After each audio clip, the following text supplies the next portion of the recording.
Okay, so when you're hiking through the Appalachian Trail, you do a lot of hiking up the hill or the mountain, and then you hike down the mountain. And they call this, that when you go down the mountain, you go through a lot of times something that's called a gap. It's literally where the mountain separates, and you could actually get through without going up and over it. But while you're hiking through the gaps, then you're kind of controlling gravity as you go down, and then you are fighting against it, trying to go up. You're making a lot of progress. We were trying to hike the entire trail through the state of Maryland. And in order to do that, we had to go through these gaps. We had to go up and down a lot of times.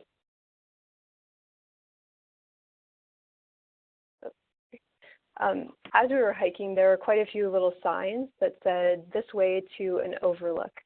Wherever there's an overlook, you actually had to leave the trail to go see this lovely spot. It didn't help you make any progress getting through from point A to point B. But what it did was give you a lot of perspective. So you see these hikers here, from that vantage point, they could see where they had come from, the progress that they had made, and they could look forward to where they were going, and maybe even strategize about where the areas were that they needed to be aware of, what they could do to overcome potential challenges that were on the trail ahead of them. So this is the place that you go to gain perspective. It doesn't help you make progress, again, getting from point A to point B. This is not helping us move closer to point B necessarily. It's actually a side trip, but it was well worth it because of the perspective that you gain from the overlook. This is a picture of one of the gaps on the ground. There's several railroads you'll see in a major highway. There's a lot of industry that's happening at the gap, a lot of progress that's being made in utility. I showed you a picture of what was happening at the overlook. There was no industry at the overlook, but often what comes out of the overlook is data or a document. In this case, maybe a map comes out of an overlook. You have a perspective that allows you to see things that you can't see from the gap. And I think that's the main point, is that your overlook allows you to gain a different perspective than what you can gain as you're working in the day-to-day. And that's what we like to consider the storm mapper. So in your work as prevention folks, you do a lot of work on the ground, and the storm mapper, this tool, is not necessarily going to help you with your SINAR inspections or merchant education piece, but it will give you perspective and data that I think will be extremely useful in the work that you do.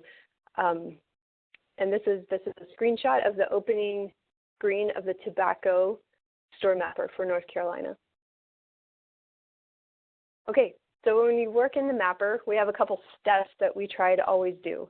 So the first is to identify tobacco retailer locations.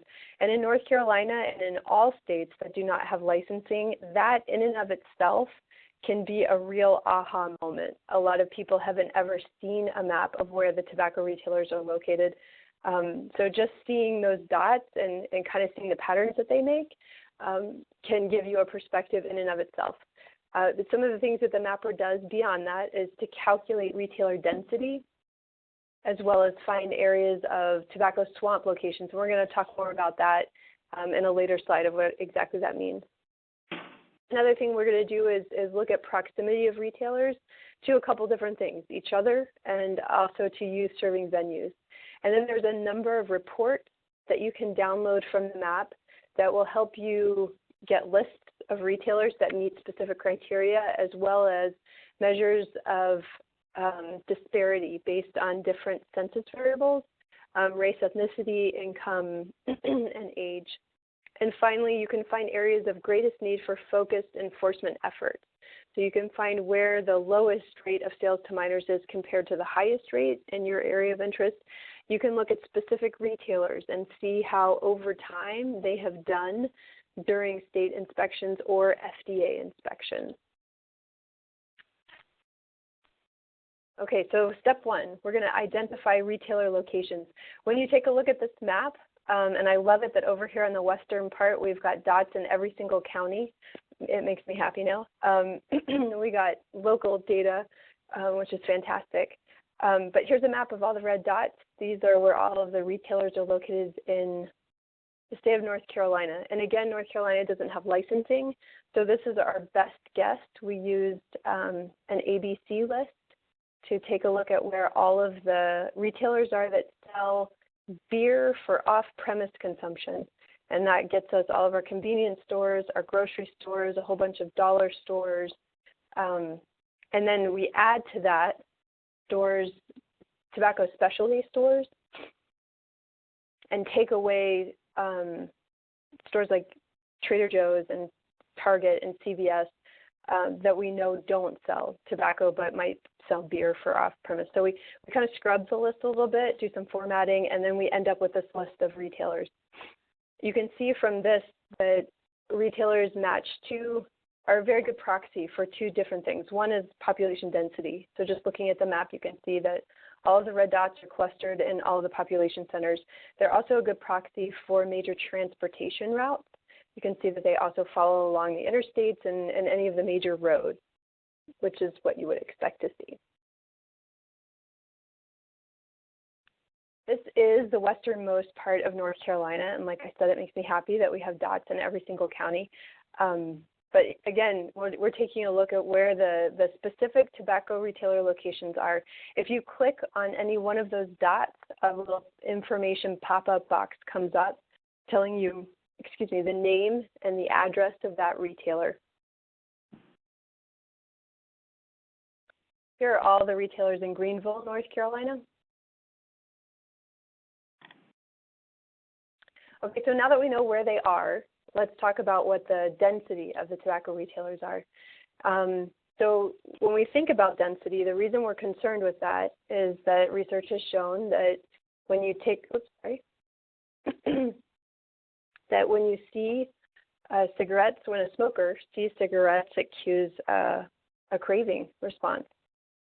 In addition to that, exposure to marketing is associated with impulse purchases, and I'm sure that that's true for any kind of marketing. I know that when I go to the store, I end up buying things that I didn't mean to buy just because it gave me a reason to buy it. If I buy one, I get one free, or there's some great sale.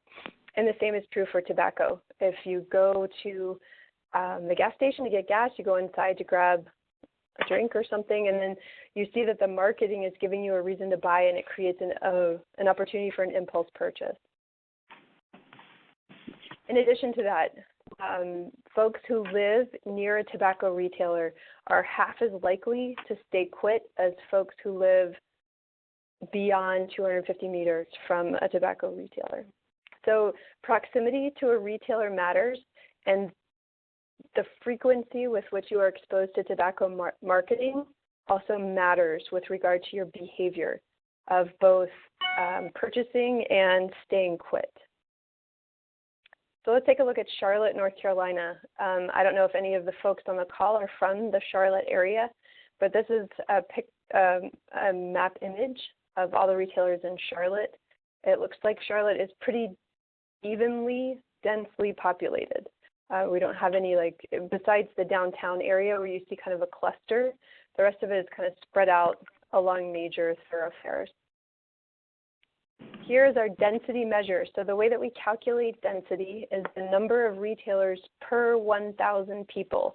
So you'll see that the downtown area of Charlotte is red. It has a very high density of tobacco retailers, and my guess is because not as many people live in the downtown business district, but there are many, many tobacco retailers down there. So that's this area over here. However, in these areas going out this way, so you see this large red area right here, whether it's dark red and then sort of the light red, goes around the north and the west side of Charlotte. And then we've got sort of a thoroughfare right here of red going straight out to the sort of southeast. So if anybody knows anything about the demographics of Charlotte, so this is our most densely concentrated area of tobacco retailers. So let's take a look and see how that corresponds with income. So do you see a correlation between where the red was and our lowest income measure, as well as this area out here, you can see that there's a pretty good correspondence. If you look at this blue area right here, this is where our density of tobacco retailers is the lowest. And then if we take a look at the slide again of where our high income areas are, right in that same area. Again, here's our tobacco swamps. So the national average for number of retailers per 1,000 people is 1.5. So over the entire country, there's on average 1.5 retailers for every 1,000 people. We are calling a tobacco swamp any area that has 3 or more retailers per 1,000 people, or double the national average. So these are areas that we would consider dangerously high in tobacco retailer density. And again, if we look at those areas that are brown, the dark brown areas are considered tobacco swamps. And if you look at those in correlation with the lowest income areas, you'll see that there is a connection, a spatial relationship there. One of the things you can do is download reports.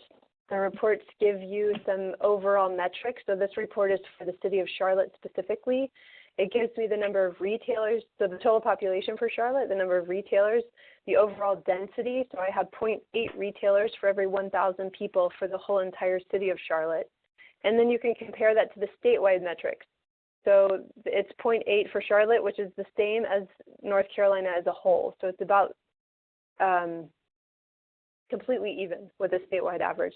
You have a little map here of the state, and then one of the things we're also going to go into a lot more detail in is how to download a list of all the retailers in a specific area of interest. Okay, so let's talk a little bit about these disparities in the density of tobacco retailers. So this is Fayetteville, North Carolina. You can see based on the dots that our population density is higher over on the western side of the city than it is on the eastern side. Likely because it's butting up against a major military installation. So let's look at our tobacco density. So over here, you'll see that the density goes up, and that's also largely because the population went down. So areas that are very rural, if you only have a couple of retailers, but not very many people live there, it's going to show up with a high density as well. But let's take a look at income. So there's our red areas. Make a mental note of where the red areas are. And then now let's look at where the lower income areas are. And let's see if there's a correlation here. So another thing you can, one of the data outputs from the mapper will show you the density of retailers based on income, percent Black, and a number of other race ethnicity variables, as well as percent urban. So right here, this is the column that we're interested in looking at is retailers per 1,000, and this is our lowest income to highest income. And you'll see that in Fayetteville it goes from 1.5 retailers for every 1,000 people in the lowest income areas to 0.4 in the highest income areas. North Carolina as a statewide, as income goes up, my retailer density very steadily goes down.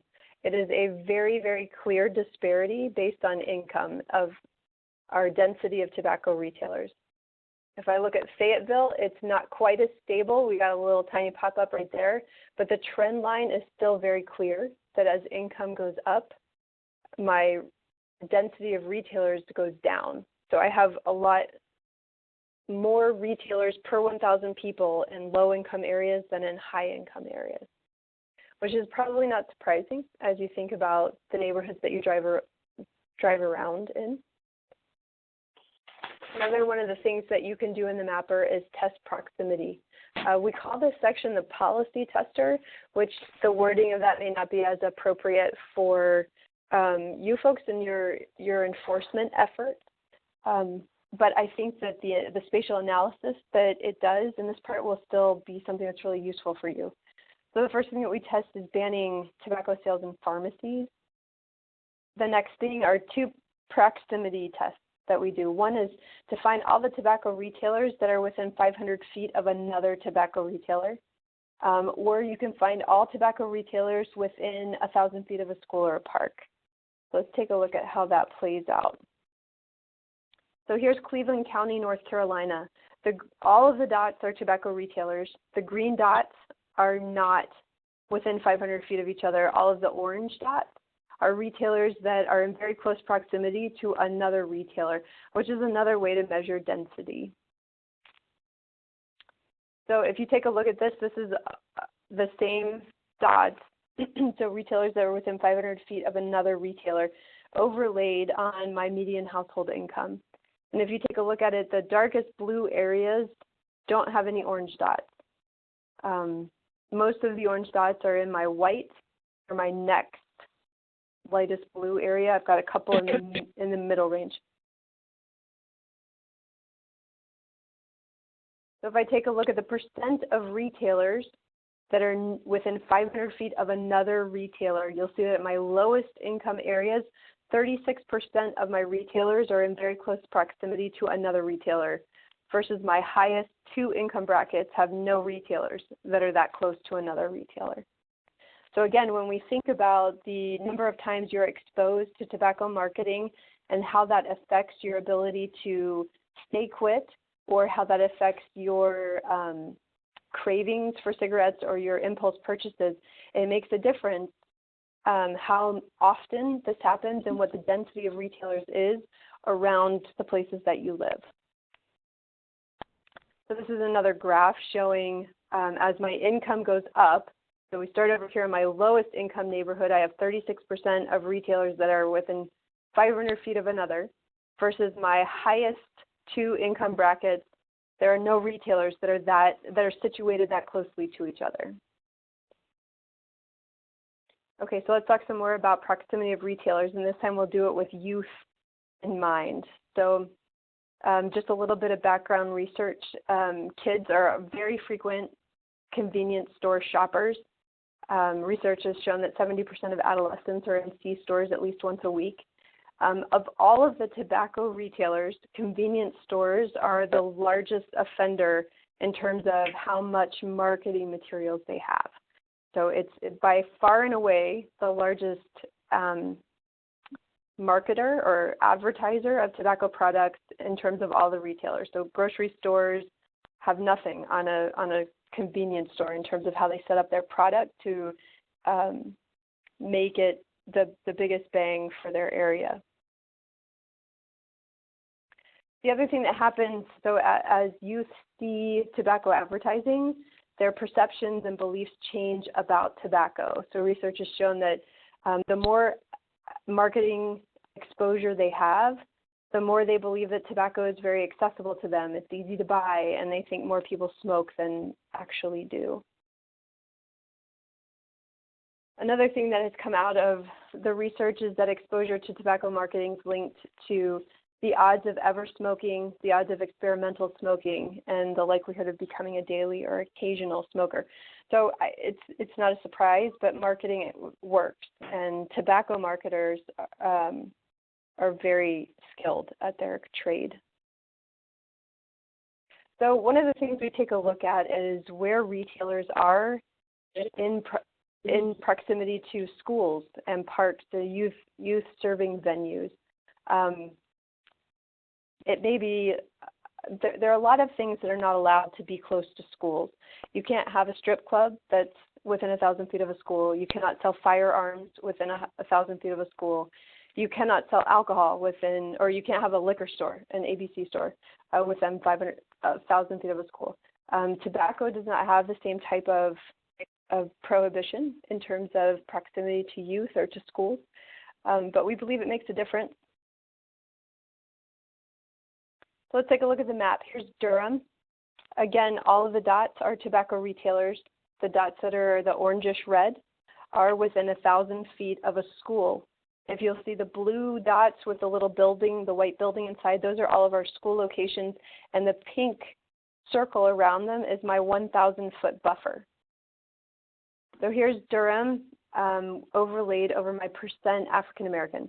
So if you take a look at all of the orange dots and try to look at where they are in terms of the scale of my highest to lowest percent black. So the white areas is my highest percent black, and that's one of the things that we've gotten a little bit of pushback on. But I think that you'll find it's beneficial if we learn how to read the demographics. So whenever you turn on one of the demographic layers in the mapper, the white color designates a population at risk.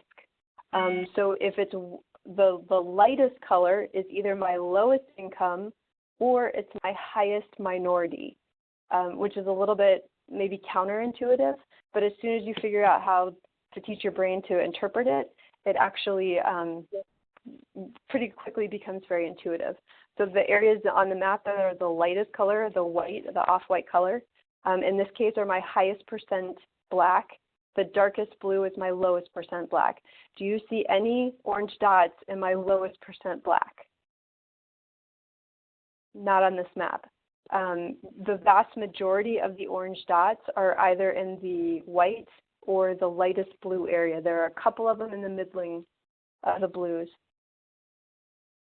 If you take a look at the data, so I have no retailers, no percent of retail, 0% of my retailers are within 1,000 feet of a school in my lowest percent black. In my highest percent black, I have 30% retailers. So it kind of like goes from 0 and it doubles again, and then it just stays there. Let's take a look at it again with regard to income. So if, again, my orange dots are the retailers that are within 1,000 feet of a school or a park. And I have a couple that are in this dark, so my highest income area, I have a couple orange dots right there. This one's pretty close. It's a higher income area.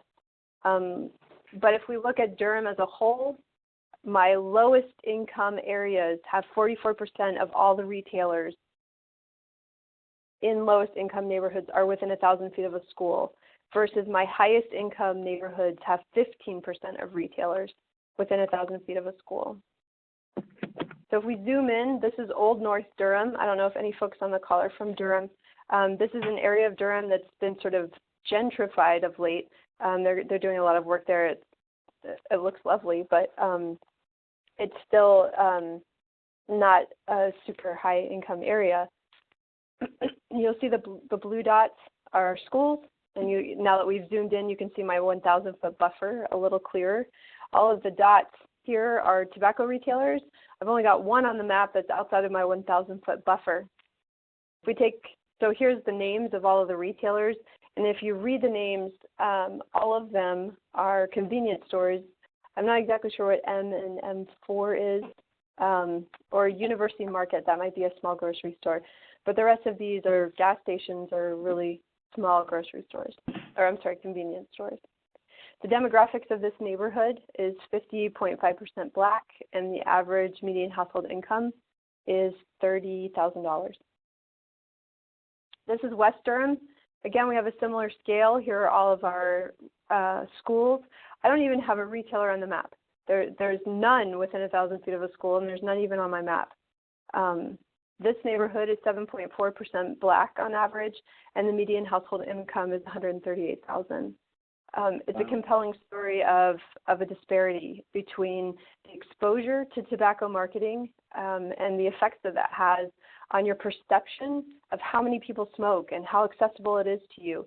If you never see it, you don't even think about it. You don't form a relationship with brands, and you don't think that everyone smokes. You think that no one smokes. So let's take a look at enforcement efforts. So we have in the mapper all of the years that state enforcement efforts took place. Those efforts have recently suffered some funding setbacks, and so we're not missing data. We're just waiting for that to sort of come back online. But we've got from 2004 to 2011, and we've got them in 2-year increments. And the reason for that is that we need enough inspections per county to calculate a stable statistic. So every year they don't go to every single retailer. But you can see this map change a little bit over time. So let's look at Wayne County. This is right in the middle here. So in 2004, 2005, Wayne County was not doing well relative to the rest of the state. So the statewide average for rate of sales to minors is the light color, and then anything red, light red or darker red is worse than the statewide average. We have a light blue and a darker blue that's better than the statewide average. Wayne County is at the bottom of the bucket here. The next one, it continues to be at the bottom of the bucket. It takes a step up here in 2008, 2009. And in 2010, 2011, we can see that a lot of states are making some progress here. It was a very happy thing to see statewide. As you look at the map, there was a lot of progress that was being made. The rates were definitely going up. I'm sorry, the rate of sales to minors were going down. They were going down. Right. And the blue colors were popping up a lot more. There was less red, which was lovely to see. You can also zoom in and take a look at individual point locations. So instead of looking at the rate of sales to minors, you can actually pick a 2-year segment and look at all of the enforcement checks that happened during that time. The green dots did not sell to the minor during the undercover buy sting. The yellow dots sold once, and the red dots or the orange dots sold 2 or more times. You can click on any of the dots and again get the name of the retailer, the address, and the date of each of the inspections and the inspection outcome, whether or not they sold to the minor. Oh, sorry, there's a good, there's a slide that shows you that pop-up box.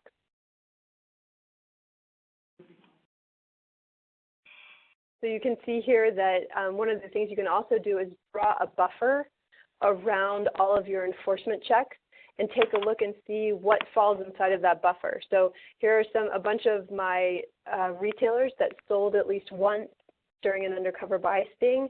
Are they close to schools? So this one only has one school inside of a 1,000-foot buffer. In other maps, you could zoom in and see what else might overlay on those 1,000-foot buffers to give you some ideas of maybe other trends that are happening in your town or your area of interest. The last thing that you can do is take a look at FDA inspection locations, which are happening in force now, especially and are extremely valuable, especially since the state enforcement efforts are not happening at this moment. So the FDA data is downloaded from the public TIMS website, and it tells you whether or not there was a violation that was found. The FDA, of course, does 2 different types of inspections, the advertising and labeling, as well as the undercover buys. It doesn't, you can see whether or not a youth was involved, which might, gives you some indication of whether this particular inspection was an undercover buy or an advertising and labeling. But they don't spell it out for you really conveniently. If there is a warning letter, you can click on a hyperlink and read the warning letter, which explicitly states what the offense was. So again, you can look at the point data or calculate a rate over time. You can also overlay all of these different data points with any of your demographic variables. So if we take a look at our FDA inspections, again, we're still looking at Goldsboro and Wayne County, and we look at that based on income. All of our orange dots are not concentrated in super high income areas. In fact, they're concentrated almost exclusively in our lowest income neighborhoods is where we're finding our FDA violations. Okay, so let's talk about our store mapper data output. So again, here are your 2 URLs, and I want you to take note of those because in a minute we're going to try something out here.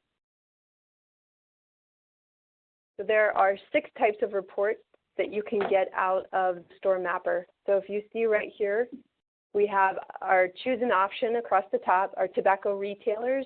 So here you should think density measures. Our youth access, so this is our rate of sales to minors. Policy tester, and in your mind you should think proximity. And then here are FDA checks. So each of these, when you click on it, you have a different type of report that you can download. So from our tobacco retailers, you can get a list of all the retailers in your area of interest.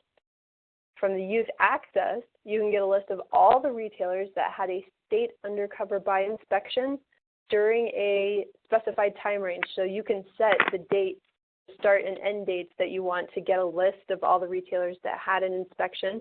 And along with each store that had an inspection, it will tell you whether or not they passed or failed that inspection, or whether or not they sold to the youth. Looking at our policy tester, you can get a list of all the retailers in your area of interest that have a pharmacy counter. You can get a list of all the retailers in your area of interest that are within 500 feet of another retailer. Also under policy tester, so there are 3 different types of reports you can download from the policy tester. The last one is you can get a list of all the retailers in your area of interest that are within 1,000 feet of a school and or a park. And lastly, the FDA inspections, you can download a list of all the retailers that had an FDA inspection along with their violation results. So let's take a look at this. The first thing you're going to have to do is define your area of interest. And the way that you do that is so take a look at all of these layers over here. We call those calculable boundaries. So you have counties, ALE districts, health districts, school districts, cities, census tracts, and then some political boundaries, state, House and Senate districts, and U.S. congressional districts. The lists of retailers that we just went over, you can download that list for any one of these boundaries. So I can have my area of interest can be a given county, a given ALE district, a given health district, and so forth and so on.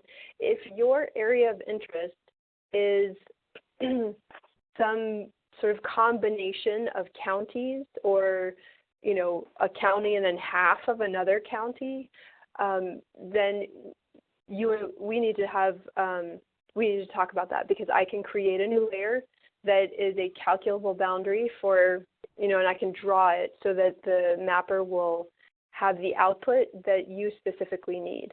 So take a look at these. Hopefully they match up with the area that you work in. But if they don't, please get in touch with me, and we'll make sure that we get your boundary loaded on here as a calculable boundary. Okay, so in each of these, so I have my options across the top that we just kind of went over. Each of them have a drop down when you select it. So we've clicked tobacco retailers. Over here, each of them in the lower right-hand corner have the same icon that says Get a Report. So you are going to click on that, and because I am under tobacco retailers, I am going to get a list of all of my retailers in my area of interest. So I click on Get a Report, and it opens up. So that's step 1. Step 2 is it opens up this box right here. So it already is telling me that the report type is tobacco retailers, because I was under tobacco retailers when I selected Get a Report.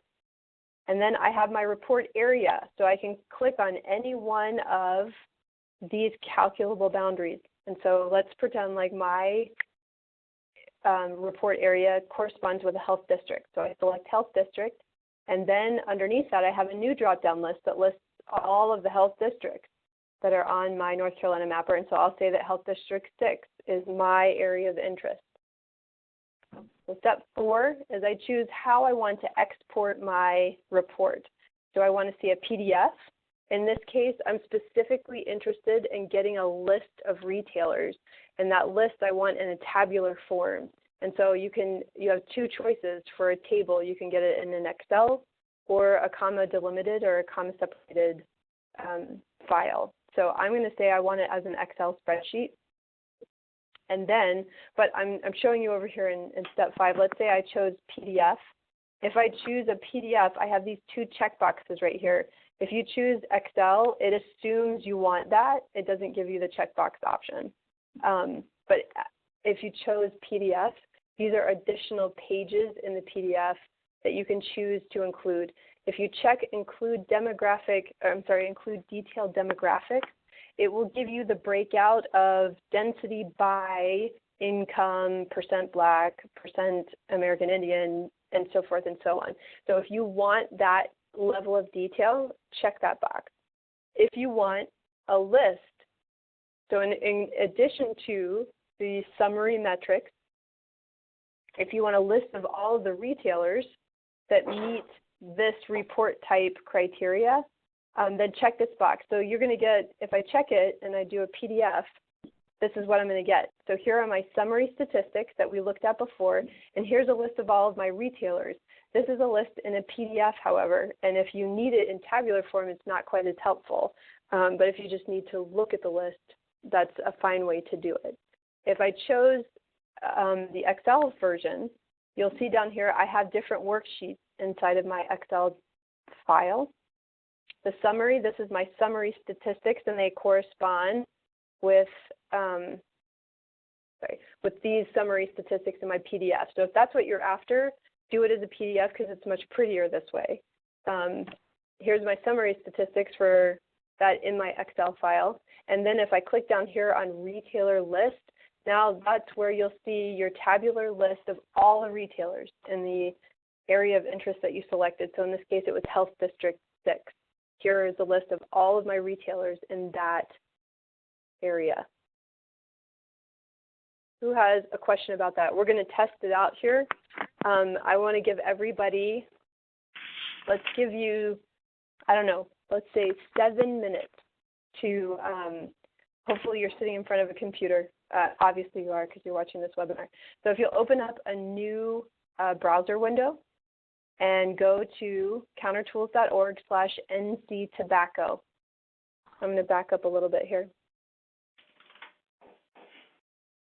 So from this list right here, I want you to pick one. Do you want a list of all the retailers in your area, all the retailers that were inspected, all the retailers within 500 feet of another retailer, all the retailers near youth, or all the retailers that had an FDA inspection? So pick one of those things and then go through these steps. So depending on which one you picked, you're going to go to the URL, countertools.org/nctobacco, and then click on which option corresponds with the type of report, the type of list of retailers that you want. I don't see anything going on in the chat, and nobody is talking to me yet.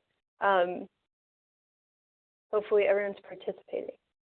If you have any trouble, go ahead and chat me if for any reason you can't get to the website.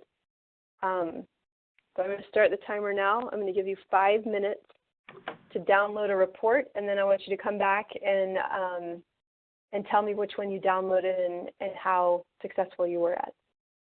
So we're saying we have retail, 5 counties, generating which county?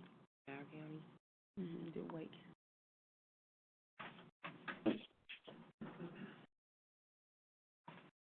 Let me just. We need it now.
Two more minutes, and then we'll all rejoin. I hadn't gotten it. I hadn't found it yet.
Okay, if you want to either unmute your phone and talk to me for a second about what you got, or you can type into the chat if that's more convenient for you. I'd like to hear how that went. Were you able to download a list, and did you run into any trouble, things that we can kind of troubleshoot right now?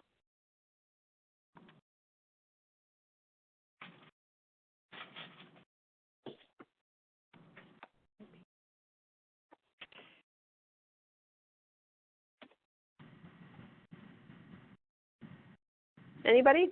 Thoughts, concerns, feedback?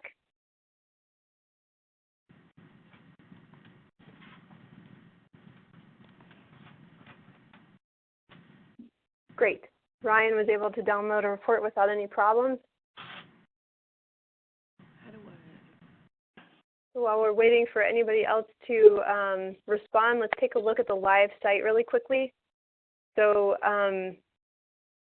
great, we've got some other folks that have been able to download without any trouble.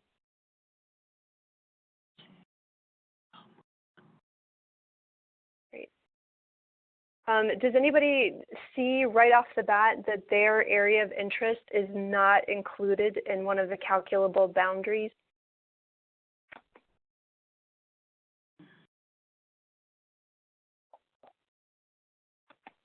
Good, that's fantastic.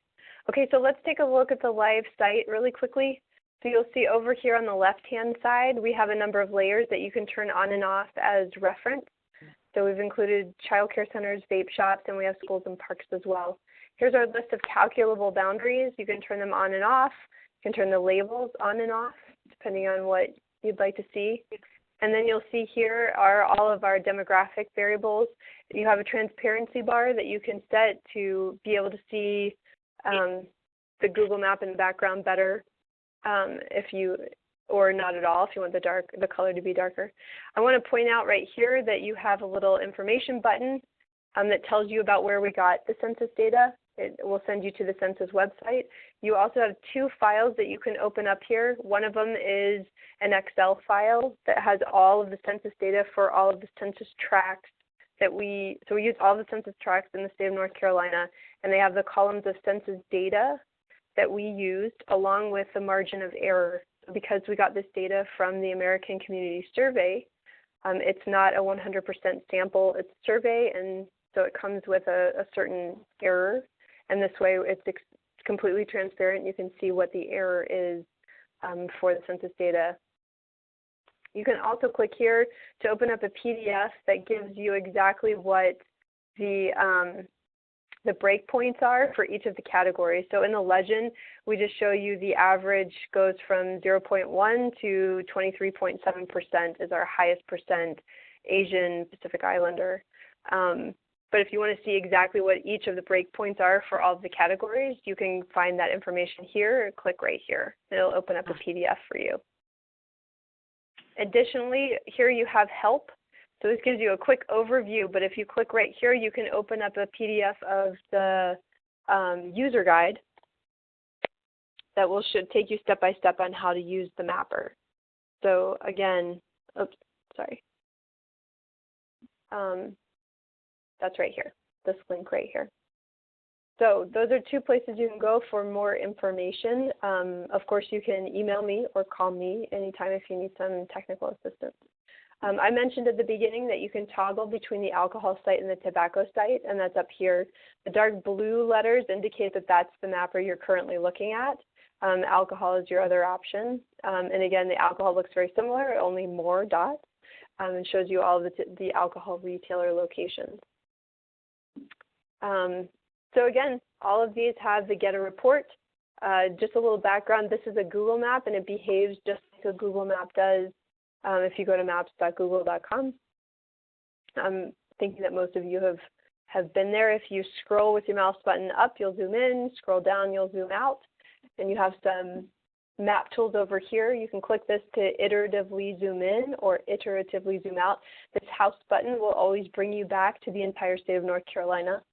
You can draw a box to zoom into, wow. And this will take you back and forth between your previous and last maps that you were looking at.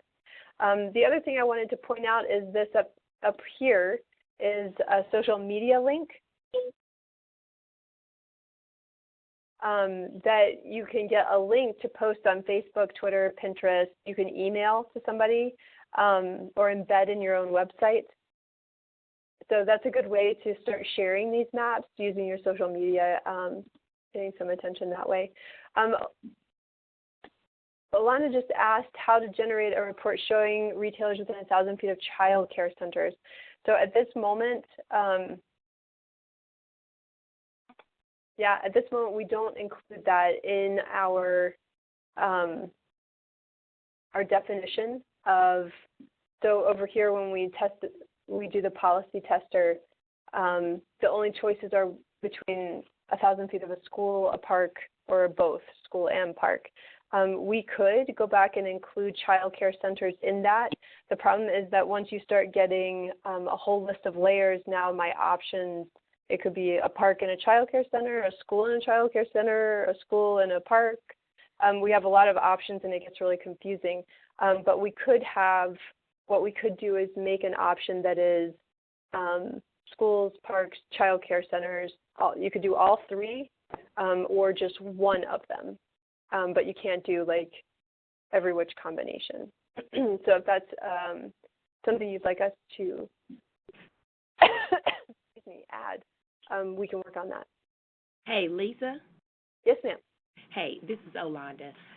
We were just playing around with it, and I had just clicked on child care centers, and then so because it was up there, I thought that it would overlay with the counties, because when I clicked on it, I saw the map changing, but then when I went to to generate the report, it didn't come out. So I was just asking about that. So if you're saying it only does schools, parks, so that means it's not doing vape shops either. Correct. Okay. That is correct. So these layers over here are for just like for reference. So you can turn them on and see where they're located. Okay. But we don't actually, they're not included in the spatial analysis. Gotcha. No problem. That's it. Okay. Excuse me.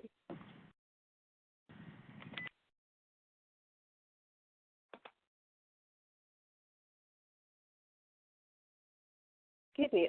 The last thing I wanted to show you is this area, this section right here called Select Your Area.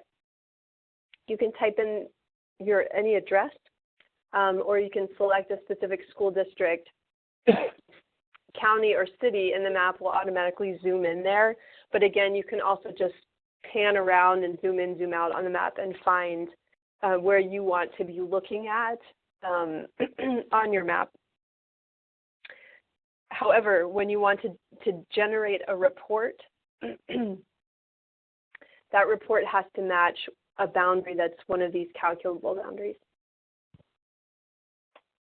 Any other questions that I can answer while we're looking at the mapper live?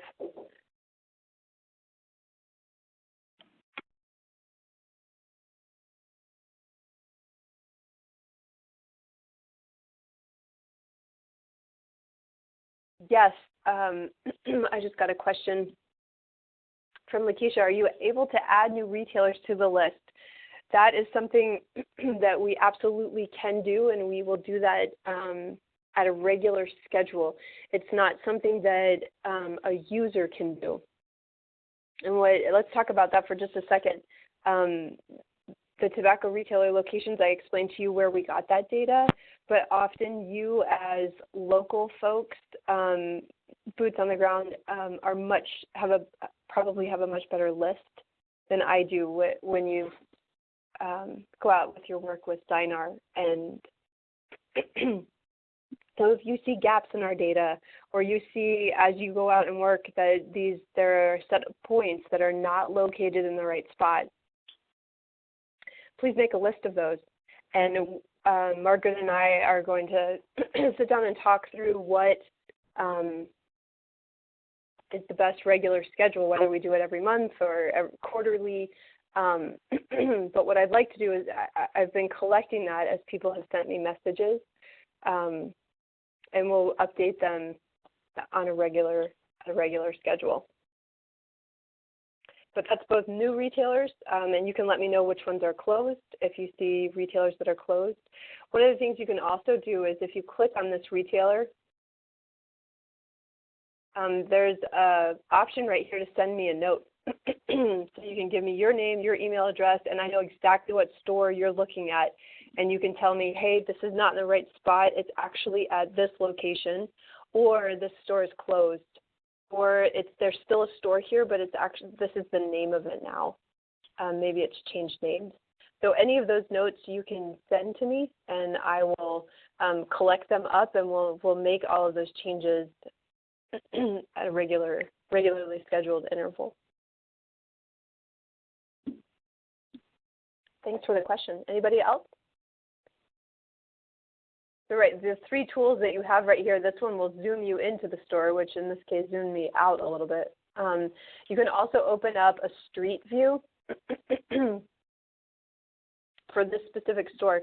And I don't know if you've ever used this tool in Google Maps already, but sometimes it doesn't get you exactly where we're at. I think this store is right here.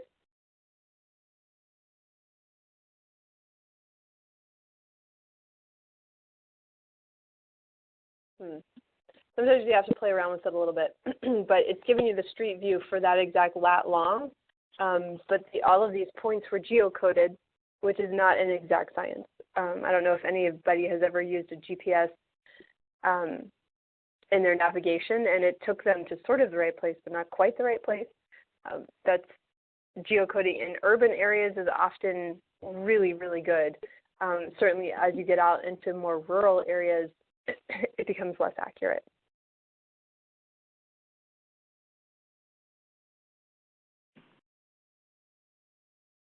Any other questions or thoughts?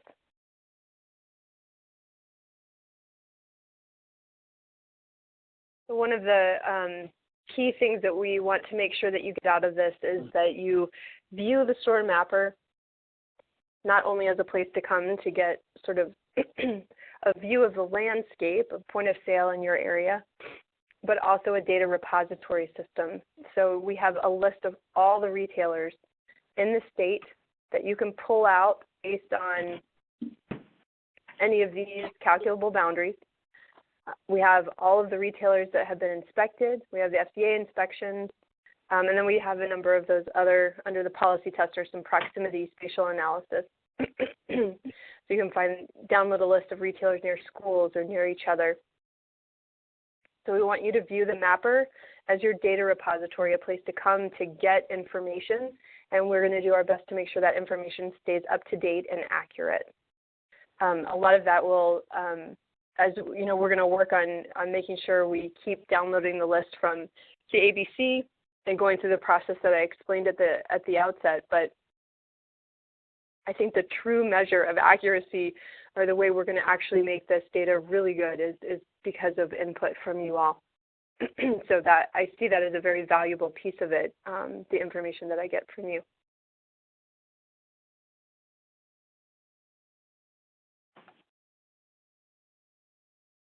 So I'm just going to open this up. Any other thoughts or questions, anything I can help you with that we can go over again?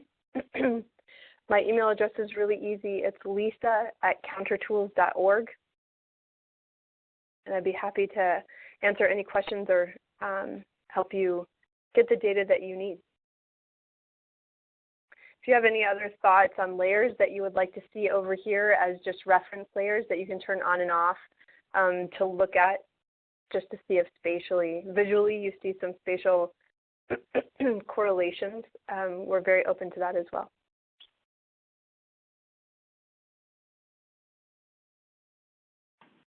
Margaret, if you're still on the line, if you want to close it up, or I can. You can, Lisa. Okay. Well, thank you so much, everybody, for participating. I appreciate your staying on the line and hopefully downloading a list for those of you that participated. I appreciate it. Again, please be in contact if there's anything we can ever do to help. And we will, I have a couple of, just a one-pager on how to download a list from the mapper that I'm going to email to Margaret so that she can get that out to you all. I also have a bingo card that we use when we do in-person trainings. that you can use to help train your youth or your community volunteers or your staff on how to use the mapper. So those two things in conjunction, you could use in like a train as you move on to help train other folks how to use this tool. So I'll get that to Margaret, and she can disperse that out to you all. But thank you so much for participating, and I hope to hear from you all soon. Thank you. Bye-bye. Bye. Thanks, Lisa. Yep. Thank you, Lisa. You bet. Thanks a lot. Thank you. Yeah, very cool. Good. Thank you so much. Some of these guys are really interesting.